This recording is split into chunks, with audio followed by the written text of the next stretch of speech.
Prelude. 1862. 1 October, outside Camp Hill, Pennsylvania. The leaves on the trees were beginning to go from green to red, as if swiped by a painter's brush.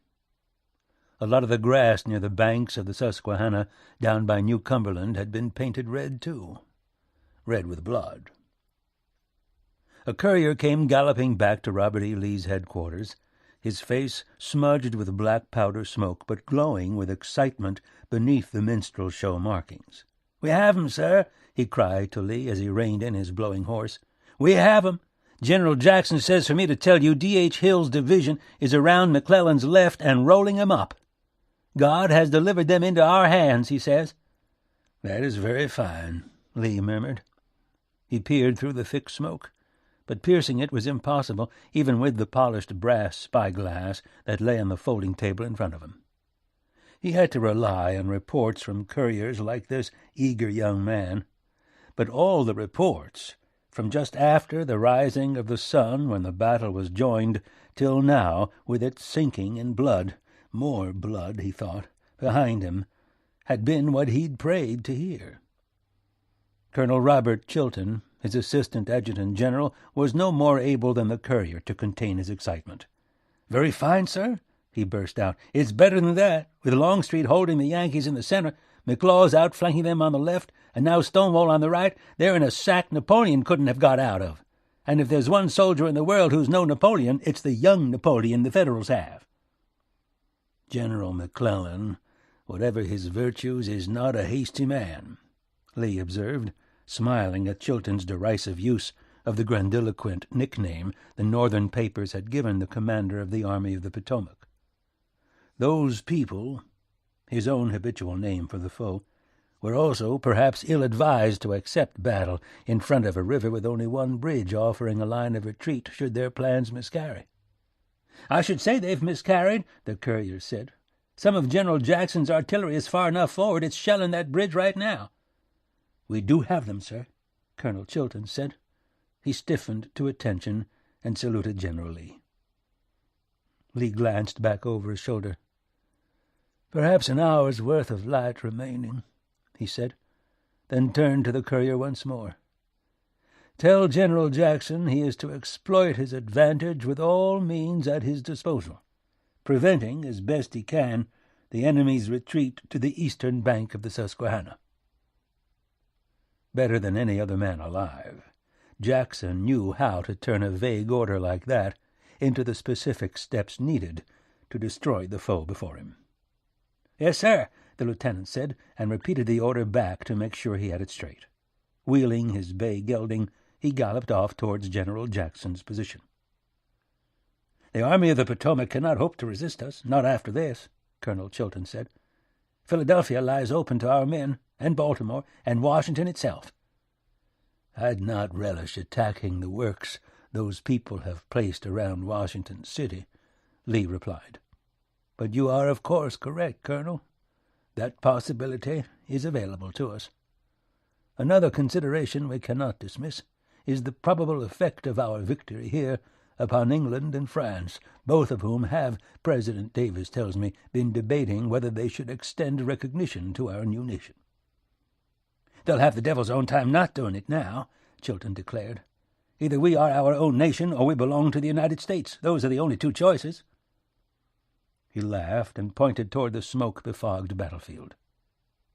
"Abe Lincoln can't say we're under his tyrant's thumb, not after this." "Diplomacy is too arcane a subject for a poor, simple soldier to vex his head over its niceties and peculiarities," Lee said. "But on this occasion, Colonel Chilton, I find it impossible to disagree with you." 4 November, the White House, Washington, D.C.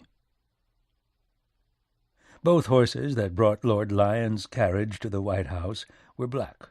So was the carriage itself, and the cloth canopy stretched over it to protect the British minister from the rain. All very fitting, Lord Lyons thought, for what is in effect a funeral. "Whoa," the driver said quietly, and pulled back on the reins. The horses, well-trained animals both, halted in a couple of short, neat strides just in front of the entrance of the American presidential mansion. The driver handed Lord Lyons an umbrella to protect himself against the rain for the few steps Lord Lyons said, unfurling the umbrella.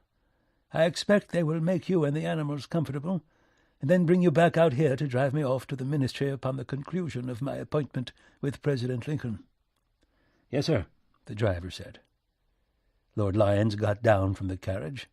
His feet splashed in the water on the walkway as he hurried toward the White House entrance. A few raindrops hit him in the face in spite of the umbrella. Miller chirruped to the horses and drove off toward the stable. In the front hall, a colored servant took Lord Lyons' hat and overcoat and umbrella and hung them up. John Nicolay stood waiting patiently while the servant tended to the British minister. Then Lincoln's personal secretary, Lincoln's de facto chief of staff, said, "The President is waiting for you, sir." "Thank you, Mr. Nicolay." Lord Lyons hesitated, but then, as Nicolay turned away to lead him to Lincoln's office, decided to go on. "I would like the President to understand that what I do today I do as the servant and representative of Her Majesty's government, and that in my own person I deeply regret the necessity for this meeting." "I'll tell him that, Your Excellency." Nicolay sounded bitter. He was a young man. He could hardly have had more than 30 years, and had not yet learned altogether to subsume his own feelings in the needs of diplomacy. "When you get right down to it, though, what difference does that make?" When you got right down to it. American idiom, Lord Lyons thought. It made very little difference. He was silent as he followed Nicolay upstairs. But for the personal secretary and the one servant, he had seen no one in the White House. It was as if the rest of the staff at the presidential mansion feared he bore some deadly, contagious disease. And so, in a way, he did. John Nicolay seated him in an antechamber outside Lincoln's office. "Let me announce you, Your Excellency. I'll be back directly." He ducked into the office, closing the door after himself. Lord Lyons hoped he was delivering the personal message with which he had been entrusted. He emerged almost as quickly as he had promised. "President Lincoln will see you now, sir." "Thank you, Mr. Nicolay," Lord Lyons repeated, striding past the secretary into the office of the President of the United States. Abraham Lincoln got up from behind his desk and extended his hand. "Good day to you, sir," he said in his rustic accent. Outwardly he was as calm as if he reckoned the occasion no more than an ordinary social call. "Good day, Mr. President," Lord Lyons replied, clasping Lincoln's big hand in his. The American chief executive was so tall and lean and angular that, merely by existing, he reminded Lord Lyons of how short, pudgy, and round-faced he was. "Sit yourself down, Your Excellency." Lincoln pointed to a chair upholstered in blue plush. "I know what you're here for. Let's get on with it, shall we? It's like going to the dentist. Waiting won't make it any better." No," Lord Lyons said. Lincoln had a gift for unexpected, apt, and vivid similes. One of the British minister's molars gave him a twinge at the mere idea of visiting the dentist. "As Mr. Nicolay may have told you—" Yes, Lincoln interrupted. "He did tell me. It's not that I'm not grateful either, but how you feel about it hasn't got anything to do with the price of whiskey." He'd aged 10 years in the little more than a year and a half since he'd taken office. Harsh lines scored his face into a mask of grief that begged to be carved into eternal marble. "Just say what you've come to say." "Very well, Mr. President." Lord Lyons took a deep breath. He really didn't want to go on. He loathed slavery and everything it stood for. But his instructions from London were explicit and admitted of no compromise. "I am directed by Lord Palmerston, Prime Minister for Her Majesty Queen Victoria, who is, I am to inform you, operating with the full approbation and concord of the government of His Majesty Napoleon III, Emperor of France, to propose mediation between the governments of the United States and Confederate States, with a view to resolving the differences between those two governments.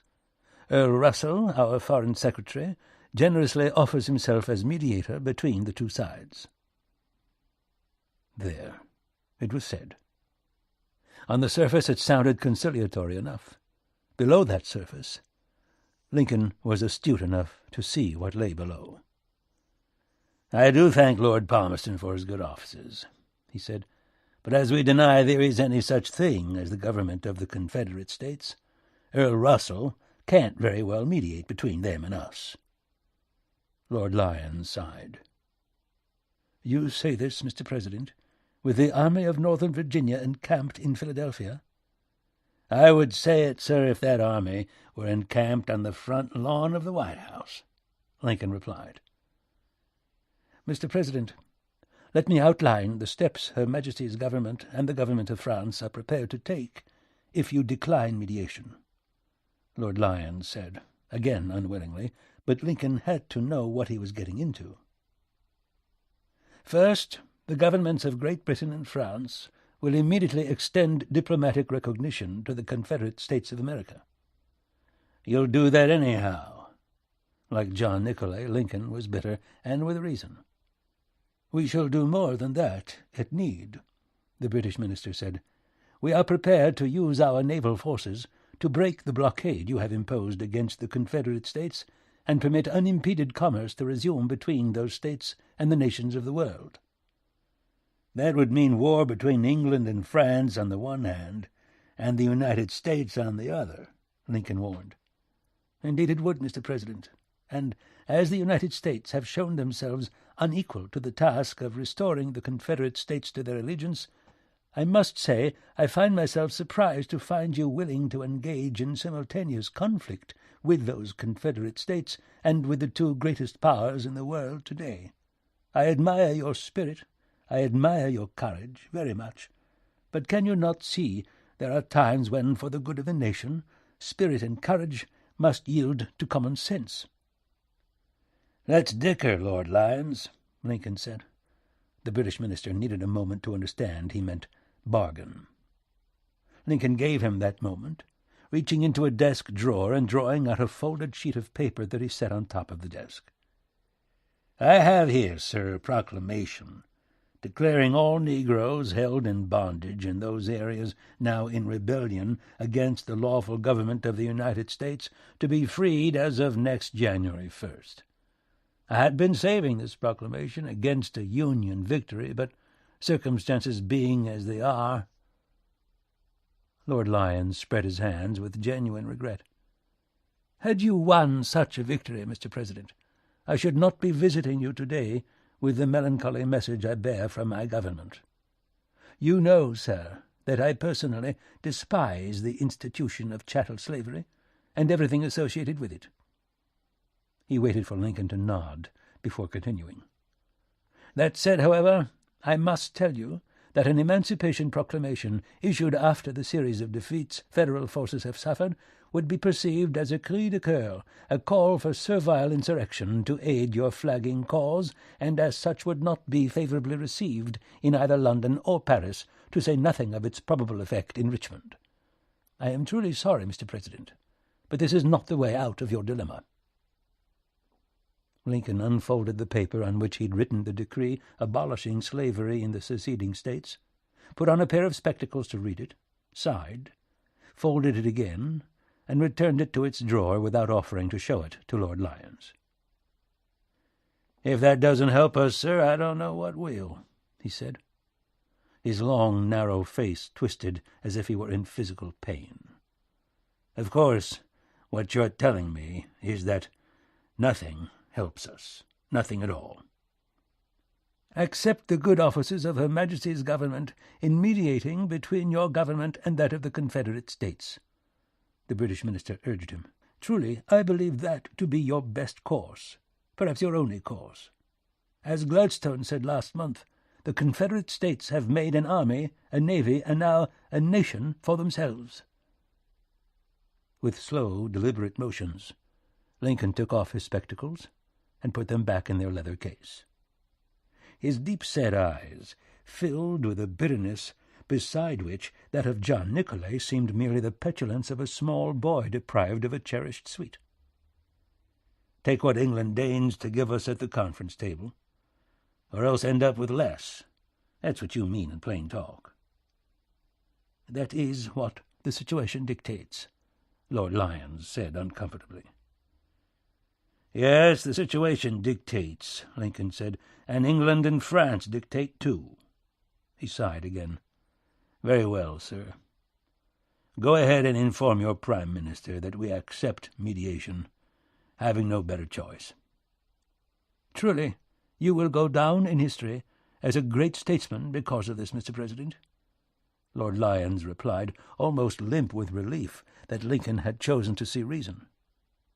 With Americans, you never could tell ahead of time. "And in time the United States and the Confederate States, still having between them a common language and much common history, shall take their full and rightful places in the world, a pair of sturdy brothers." Lincoln shook his head. "Your Excellency, with all due respect to you, I have to doubt that. The citizens of the United States want the Federal Union preserved.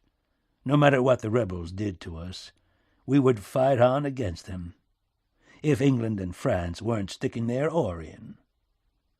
"My government seeks only to bring about a just peace, recognizing the rights of both sides in this dispute," the British minister answered. "Yes, you would say that, wouldn't you, Lord Lyons?" Lincoln said, freighting the title with a stinging load of contempt. "All the lords and sirs and dukes and earls in London and Paris must be cheering the rebels on, laughing themselves sick to see our great democracy ground into the dirt." "That strikes me as unfair, Mr. President," Lord Lyons said, though it wasn't altogether unfair. A large number of British aristocrats were doing exactly as Lincoln had described, seeing in the defeat of the United States a salutary warning to the lower classes in the British Isles. But he put the case as best he could. "The Duke of Argyll, for instance, sir, is among the warmest friends the United States have in England today, and many other leaders by right of birth concur in his opinions." "Isn't that nice of 'em?" Lincoln said, his back-country accent growing stronger with his agitation.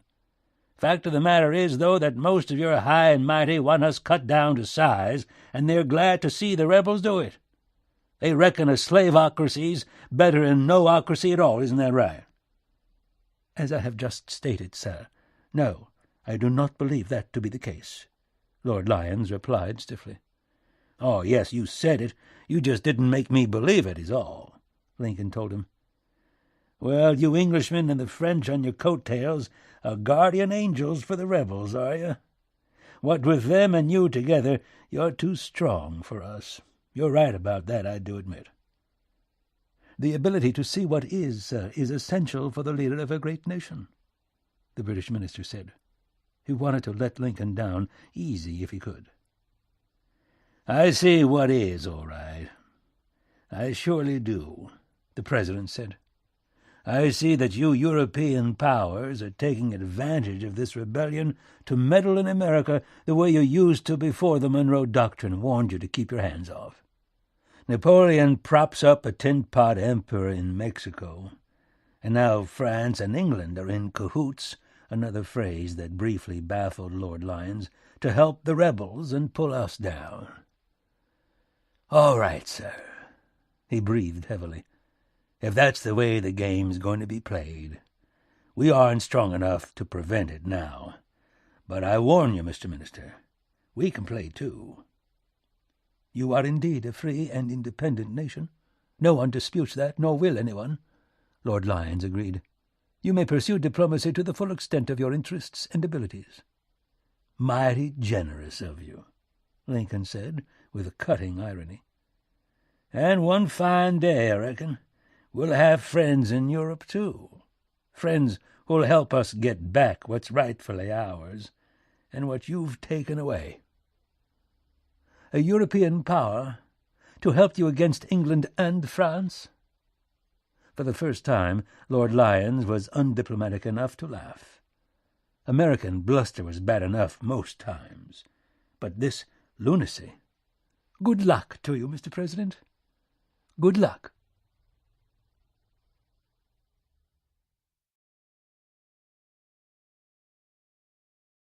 own habitual name for the foe, were also perhaps ill-advised to accept battle in front of a river with only one bridge offering a line of retreat should their plans miscarry. "I should say they've miscarried," the courier said. "Some of General Jackson's artillery is far enough forward. It's shelling that bridge right now." "We do have them, sir," Colonel Chilton said. He stiffened to attention and saluted General Lee. Lee glanced back over his shoulder. "Perhaps an hour's worth of light, with Longstreet holding the Yankees in the center, McLaws outflanking them on the left, and now Stonewall on the right. They're in a sack Napoleon couldn't have got out of. And if there's one soldier in the world who's no Napoleon, it's the young Napoleon the Federals have." "General McClellan, whatever his virtues, is not a hasty man," Lee observed, smiling at Chilton's derisive use of the grandiloquent nickname the Northern papers had given the commander of the Army of the Potomac. "Those people," his own smudged with black powder smoke, but glowing with excitement beneath the minstrel show markings. "We have 'em, sir," he cried to Lee as he reined in his blowing horse. "We have 'em. General Jackson says for me to tell you D.H. Hill's division is around McClellan's left and rolling him up. God has delivered them into our hands, he says." "That is very fine," Lee murmured. He peered through the thick smoke, but piercing it was impossible, even with the polished brass spyglass that lay on the folding table. Prelude. 1862. 1 October, outside Camp Hill, Pennsylvania. The leaves on the trees were beginning to go from green to red, as if swiped by a painter's brush. A lot of the grass near the banks of the Susquehanna down by New Cumberland had been painted red, too. Red with blood. A courier came galloping back to Robert E. Lee's headquarters, his face in front of him. He had to rely on reports from couriers like this eager young man, but all the reports, from just after the rising of the sun when the battle was joined, till now, with its sinking in blood, more blood, he thought, behind him, had been what he'd prayed to hear. Colonel Robert Chilton, his assistant adjutant-general, was no more able than the courier to contain his excitement. "Very fine, sir," he burst out. "It's better than that.